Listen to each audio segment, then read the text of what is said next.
In today's session, I am going to explain about the DC machines. Here, this is the one of the important topic which is coming in many competitive examination view. And here, before going to discuss about the construction of a DC machine, we have to know in the entire power system how this DC machines as a DC generator or a DC motor is coming and what is its application. To understand that one, we have to analyze the entire power system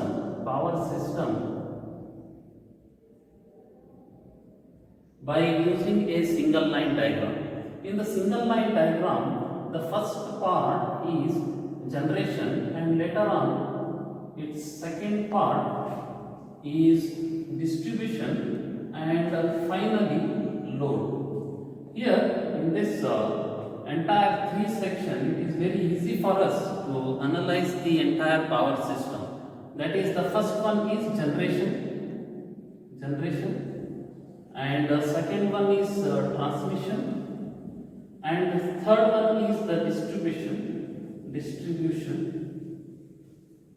In this, the first part we are going to focus here, that is the generation. We are having the different sources to generate, like hydropower is there, hydro water as a source, and the nuclear, diesel, all these sources are available. To extract the power from these sources, we need a generator. A generator may be a size which is from 1 kilowatt to a megawatt, its variation is there. So according to that, we need what is its construction, how it is helpful. In this diagram, we see the application comes here to convert the mechanical energy into electrical energy. With the different sources, we need a generator. It means that there is varieties of generators are there, like long shunt, short shunt, and then according to its applications, we need a small and large type of generators, and we will see the construction. Along with that, I will explain the important questions which appear in the previous examination in the competitive exams. The second part is in the transmission, where it requires the step-up, step-down transformer and the various transmission like long transmission line, short transmission line, and then the medium transmission line. Finally, in this, the load distribution, we need some distribution of the inductive type of load, capacitive type of load, and resistive type of load. Here, the major is the motors which are of either a DC motors or in the inductive type of motors. All these motors will come under this load. Now here our basic interest is towards the DC machine. The DC machine construction, you just observe it over here. This is the cross-sectional view of this, in which there is a lifting eye and a pole coil, pole shoe yoke, and the rotating part here, the shaft armature, where that is the rotating part. It means that this entire construction of the DC motor is classified into two types. That is, the first one is a stationary part,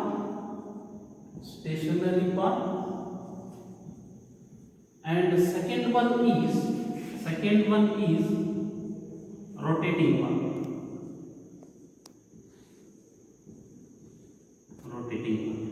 In the stationary part, this is the yoke, which is made of cast iron, or for the large DC machine, it is made of cast steel.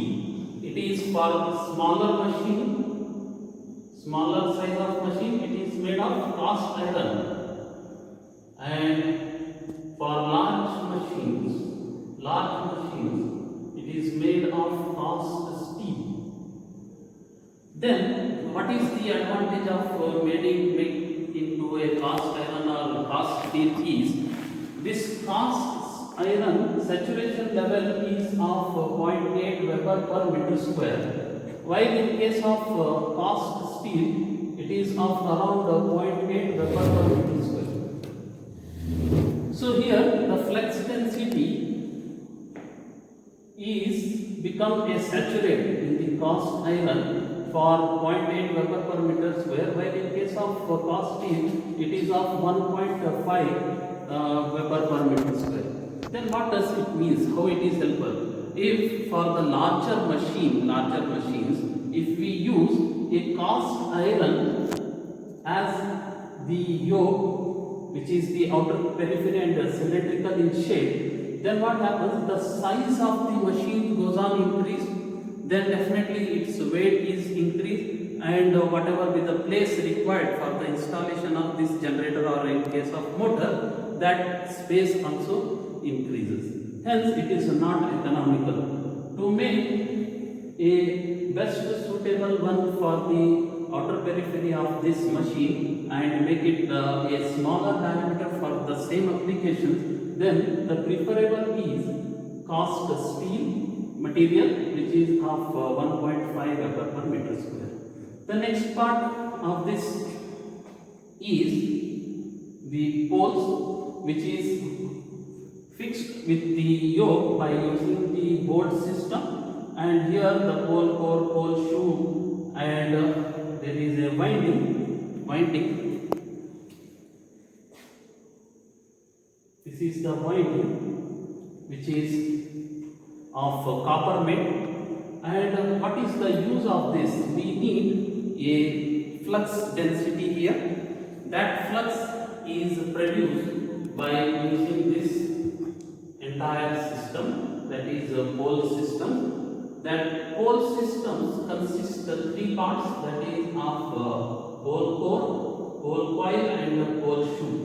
This system of made of some cast iron materials, and here this is fixed by using the bolt system. Whenever there is a machines under the running conditions, that has to be hold in. And next part of this machine is this rotating part, where in the next part is the rotating part in the DC machine, in which the armature is the rotating part here. This armature outer periphery is cut with the number of slots. These are the slots, and conductors are placed in these slots. These are the conductors, number of conductors which are placed inside these slots. These conductors are laminated each other, as well as the periphery of this entire cutting slots is laminated. And here for the laminations we are using a high permeability materials, that is of cast steel, and low loss cast iron materials, which is cast silicon, which is used as the insulation.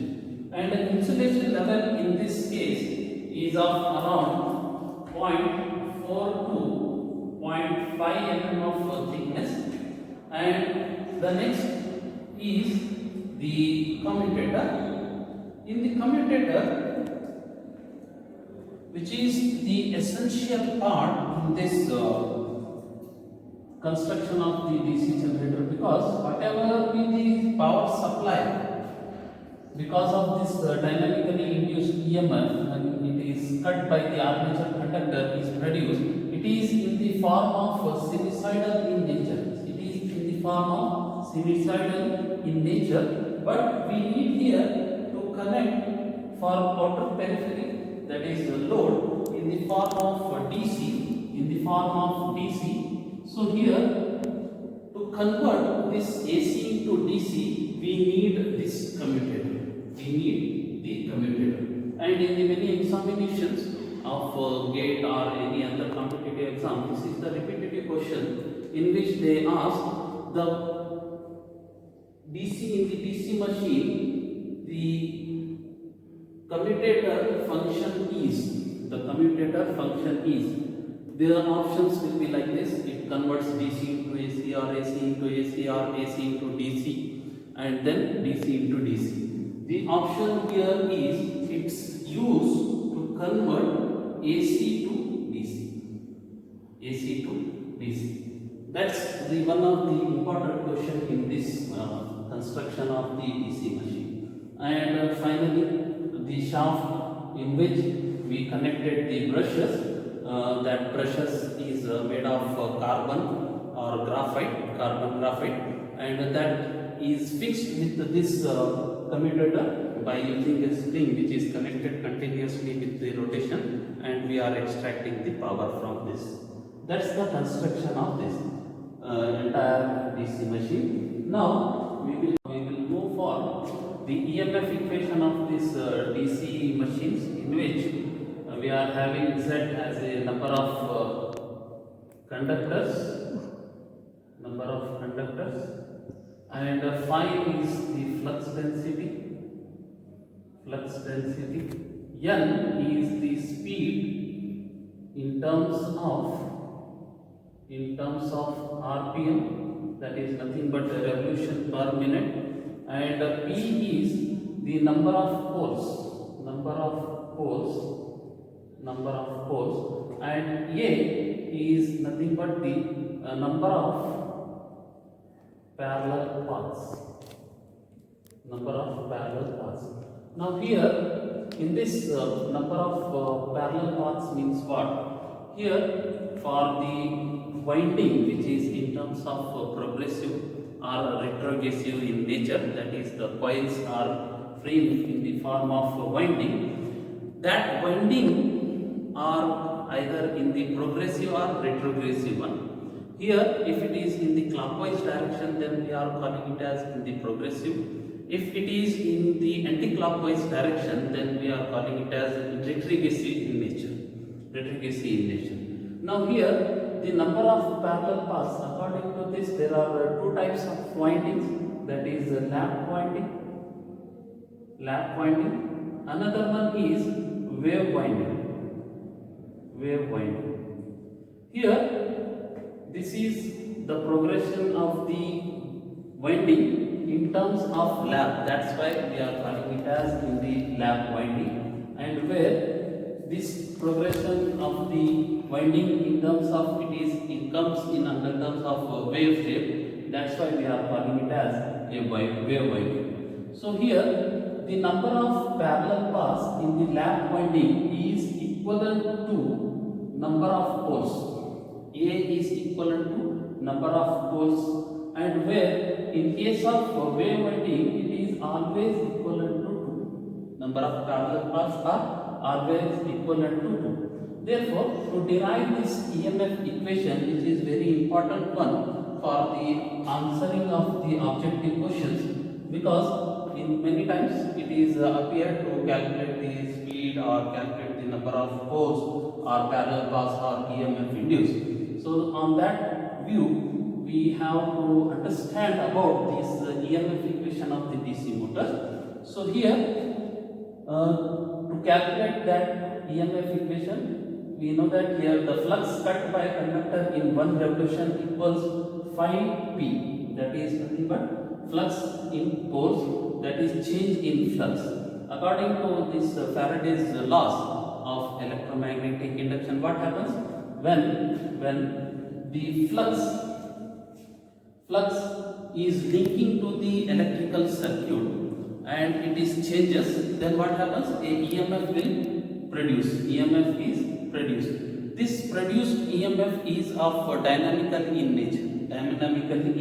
nature. That change in flux we are considering here, that is phi into p, and then the revolution means this armature is due to the influence of the south pole and the north pole, it gets rotated, and its rotation is considered as per minute, that is nothing but 60 divided by n per second, that is change in time. Hence EMF induced in one conductor is equal to d phi by dt, that is nothing but phi p, and substitution of this dt is 60 by n, therefore phi p n divided by 60 volts per minute we are getting here. And we know that EMF induced per parallel paths is equals EMF induced per conductor into number of conductors per parallel path. When we will substitute here, when we are substituting here these four d phi by dt, then we are getting this phi p 60 by n. When it goes towards the numerator, then it is phi p n divided by 60, and the multiplication with the number of conductors and the parallel path, we are finally getting the equation E equals phi z n p divided by 60 into A. This is the EMF equation. And for the examination point of view, either in the objective type competitive exam or in the final exams, the problems are appear on this for the calculation of EMF induced or a speed or a number of conductors. So for that, here one example I have taken. In this example, a 4-pole, that is 1500 RPM DC generator has a lap pole armature having 32 slots and 8 conductors per slot. If the flux per pole is 0.04 Weber, calculate the EMF induced in the armature. What would be the EMF induced if the winding is wave connected? If the winding is wave connected.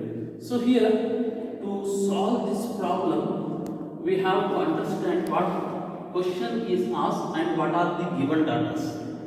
So here, when we will see a 4-pole means the given data here p equals 4 and speed is n, that is of 1500 rpm, and then DC generator has a lap pole armature having 32 slots and 8 conductor per slot. It means here in this entire armature there are total number of slots are 32, and in each slot there is 8 conductors.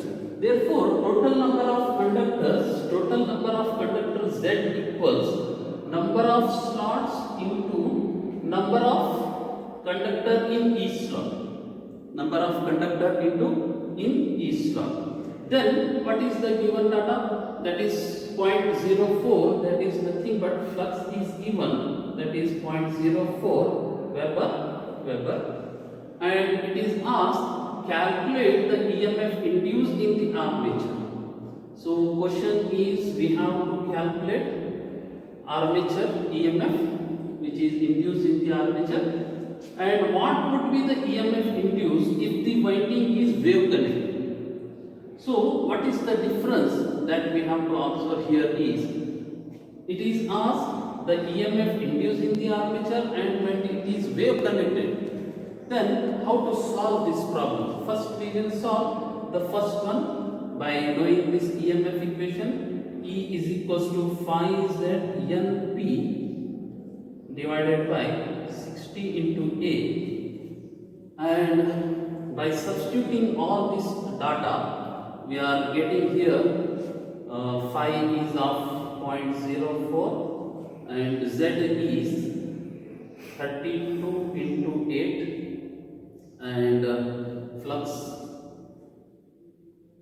then speed is 1500 rpm and P is 4 and 60 into, now in case I told here for lap winding A equals to P. In the given problem A is equivalent to 4. Therefore here for the lap wound EMF induced, lap wound A is equals to P, that is nothing but 4. Therefore here it is 4, and when we will calculate it is of around 252 volts.